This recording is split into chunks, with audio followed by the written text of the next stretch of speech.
Hello everyone. APSC CCE prelims পৰীক্ষাৰ result ঘোষণা কৰা হ'ল আৰু এতিয়া সময় হৈছে নিজকে দ্বিতীয়টো স্তৰ অৰ্থাৎ মেইনছৰ পৰীক্ষাৰ কাৰণে প্ৰস্তুত কৰি তোলা। সেই হেতুকে লুচেন আইএছৰ তৰফৰ পৰা সাধনা মেইন টেষ্ট সিৰিজ লঞ্চ কৰা গৈছে আৰু এই টেষ্ট সিৰিজটো হ'ব প্ৰথমটো যিটো মডিউল সেইটো হৈছে সেল্ফ ইভালুৱেশ্যনৰ।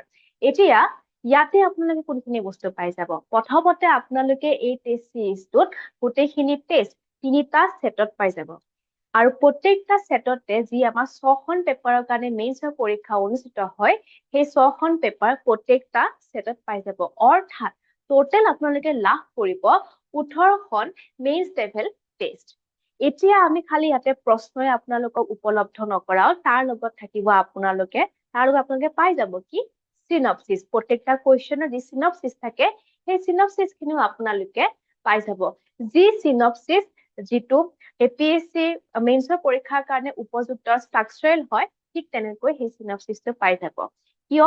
কাৰণ এই কুৱেশ্যনটো যেতিয়া আপোনালোকে এটেম্প কৰিব নিজে যেতিয়া লিখিব আৰু সিনপসিসটোৰ লগত যেতিয়া আপোনালোকে মিলাই চাব তেতিয়া আপোনালোকে কৰিব পাৰিব এটা ভালকৈ সেল্ফ ইভালুৱেশ্যন সেল্ফ এছেছমেন্ট আপোনালোকে কি কৰিব পাৰিব ভালকৈ কৰিব পাৰিব। এতিয়া আমি সাধনা মেইনছ টেষ্ট সিৰিজৰ যিটো আমাৰ সেকেন্ড মডিউল সেইটোৰ বিষয়ে আলোচনা কৰো আহক।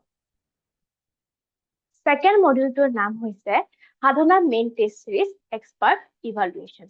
ইয়াতে ঠিক একেদৰে আপোনালোকে আগৰ মডিউলটোৰ নিচিনাকৈ তিনিটা সেটত কুৱেশ্যনছ খিনি পাই যাব। প্ৰত্যেকটা সেটত 6খন পেপাৰৰ কাৰণে কুৱেশ্যনছ পাই যাব অৰ্থাৎ টোটেল কেইখন পাব 18খন মেইনছ লেভেল টেষ্ট আপোনালোকে পাই যাব। এগেইন ইয়াতে আপোনালোকক সিনপসিস দিয়া যাব আৰু যেটো আপোনালোকে পাৰ্টিকুলাৰলি পাই যাব এই টেষ্ট সিৰিজত হেয়া হৈছে কি এক্সপাৰ্ট ইভালুৱেশ্যন। এতিয়া আপোনালোকে যেতিয়া কুৱেশ্যন এনসাৰ সাবমিট কৰিব এক্সপাৰ্ট সকলে যেতিয়া এই কুৱেশ্যনছ খিনি পঢ়ি চাব আপোনালোকক এটা জেনুইন ফিডবেক দিব।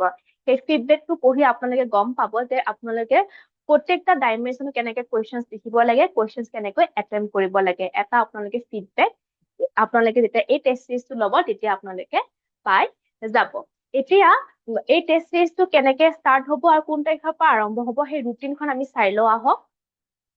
এই টেষ্ট সিৰিজটো লঞ্চ হৈ আছে এই মাহৰ 22 তাৰিখৰ পৰা। গোটেই ৰুটিনখন যদি আমি চাওঁ তেনেহলে দেখিবলৈ পাওঁ যে 22 আগষ্ট স্যাটাৰডে অনুষ্ঠিত হৈ আছে এছএ টেষ্ট 1।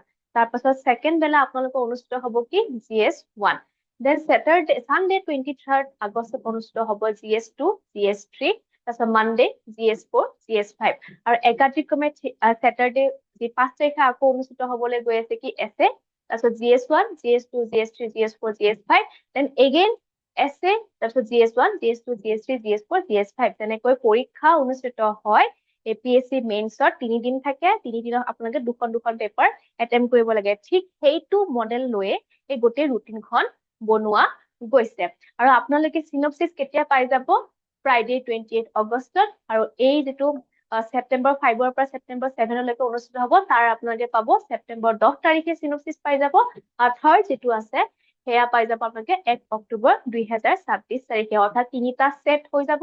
তিনিটা সেটত আপোনালোকে 6খনকে পেপাৰ পাই যাব।